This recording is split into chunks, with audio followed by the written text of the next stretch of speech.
People engaged, it's time for Dueling Decades. The Matrix and Blade versus Bloodsport and Renegade. Strap on that cap, bust out the power glove. Come fight for what you love. Dueling Decades. Poop culture, popping pins, dropping hand grenades. Van Halen locked in Mortal Kombat with David Gray. Banner Ballet and Sick, Iron Maiden, GNR. Come fight for what you love. Dueling Decades. All right, 2-1, and I have control of the board again.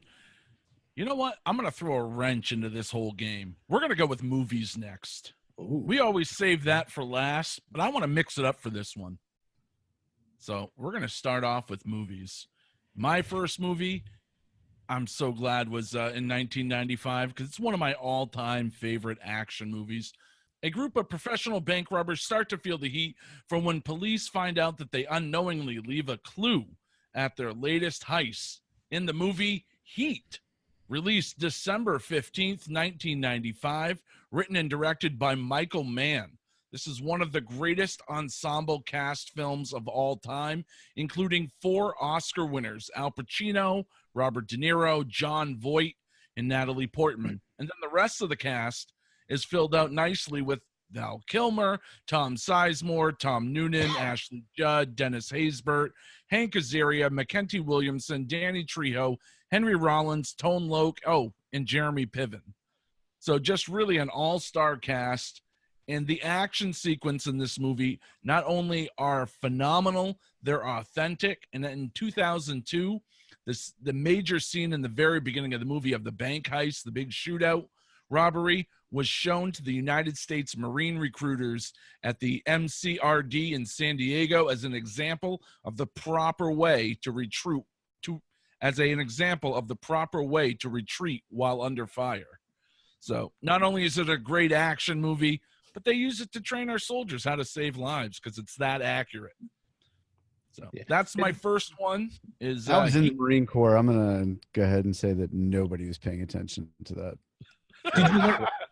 Did you learn how to talk like stoically in a diner with somebody? Yeah, for sure. You have to meet your enemy in a diner and talk really quietly and just, yes, I'm gonna get you. Hooah. But you know what? But she's got a great ass. All right, so my second movie entry for action films, 1995. After a 6-year absence due to legal disputes, the fans the world over was yearning for the return of cinema's most beloved action stars, James Bond. This is the 17th James Bond film and the first to feature Pierce Brosnan. It's the first 007 movie not to take its story from an Ian Fleming novel, but instead the film's namesake would serve as a nod to its creator, named after his Jamaica estate. GoldenEye was released on November 17th, 1995. In the United States, GoldenEye earned over $26 million during its opening and then grossed over $106 million in the United States alone. The worldwide box office would see Bond bring in over $350 million. It had the 4th highest worldwide gross of all films in 1995 and was the most successful Bond film since Moonraker. And that's GoldenEye with Pierce Brosnan. We brought it up earlier. It's just a fantastic movie. One of my favorite Bonds. Really relaunched the franchise into a whole new modern era. So GoldenEye and Heat. Those are my top 2 action films from 1995. All right, cool. Right. Yeah. At least I take this round to get back into it. All right, so being that we're using the subgenre niche of action movies, this is really the easiest round to pick, obviously. It put me in the right direction to find ideas for the other categories as well, which is really cool.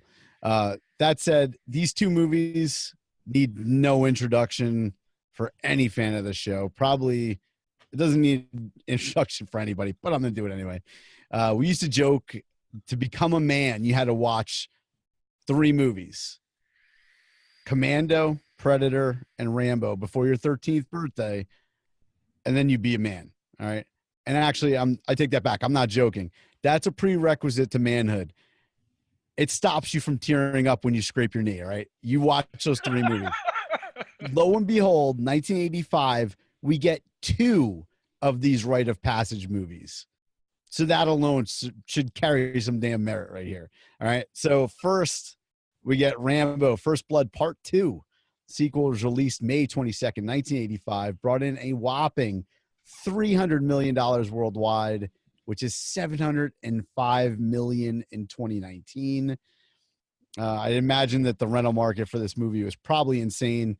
I looked it up. It was actually for 1986, it was the number 6 rental for VHS. That's not too bad considering it's a rated R movie that was always on HBO. You know, after it came out, it was always on HBO. Personally, I like this one better than First Blood. He's released from prison now. He gets to go fight in the jungles of Vietnam to save the American POWs.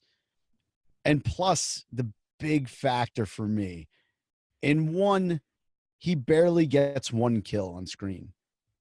You go to 2, now he has 70 kills on screen. Fucking massive upgrade right there. And my second movie, the second portion of this rite of passage list, of course, is Arnold Schwarzenegger's Commando. It couldn't be Predator because that came out a couple of years later. If we had the trifecta all in 85, the whole game would have blew up. But we have 2 of them. Commando was released October 4th, 1985. Took in roughly $35 million domestically, which is about $82 million in 2019. I'm a little shocked at how much it brought in, knowing that he just came off of Terminator. That I thought this would be pretty big.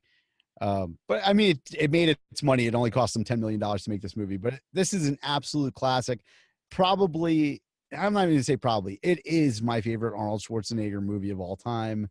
You know, after all, yet John Matrix single-handedly destroys an entire island of thugs.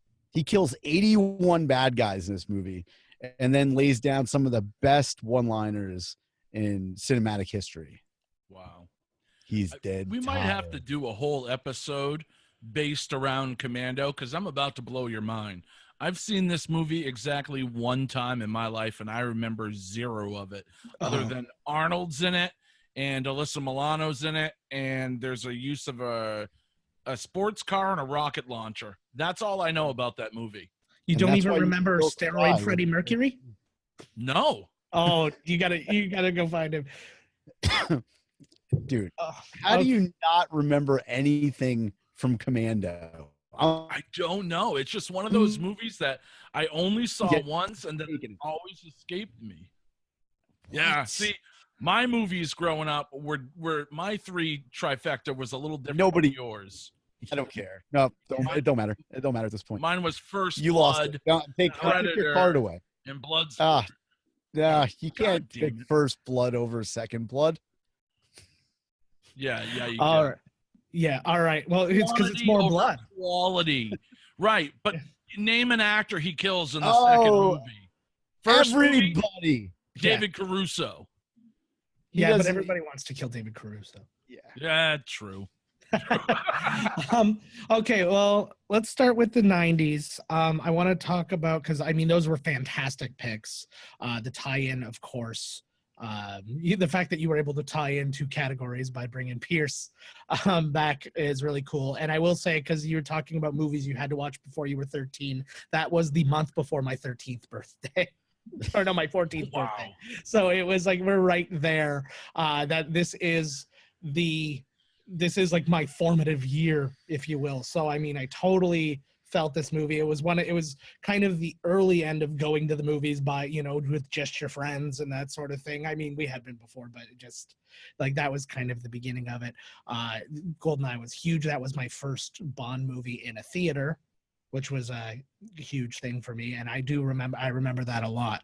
Heat, like you said, I mean, you do not get better of a cast. There is no more iconic a scene than the bringing together of De Niro and Pacino and all that.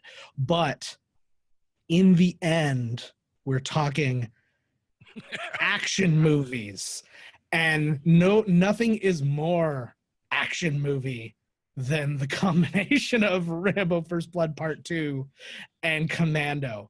I can't, like, I You don't even need the movies, just the two guys. Yeah, well, that too. I mean, you don't It's get like- more. Yeah, It's a you don't fucking get more explosion. iconic. And First Blood Part 2, also my favorite of the Rambos. Although I do love in Rambo 4 when he juices that guy when he shoots him with that like Oh, that yep. on- from Blows like them up. at point blank range, and you literally just see wet coming out. Oh, you're talking about the newer one. Where Yeah, he's, yeah, he takes the John 50 Rambo. cal. Yeah. Oh, Yeah. God. And he literally just turns it on him, and he's like maybe 8 inches away from him when he pulls the trigger, and it's the most Funny disgusting. thing is that thing that he's using, that 50 cal, you can't use that on humans. It's like part of the Geneva Convention that is only for equipment. Oh, Military like we don't know that Sylvester Stallone wasn't reading the Geneva Convention as a wish list for what he wanted his action movie to be for that one. But yeah, I mean, it just doesn't get more. And again, I mean, I got hair on my chest in the mid 80s from those movies, and I was a 4-year-old. So it was while both combinations could win any Dueling Decades of any other time, I think because we are talking specifically about action movies, it's just it's just no comparison to me, and so 1985 takes this one. Oh, absolutely. Geez, you can't compete with that. It's Yeah. such a solid round. Dueling Decades.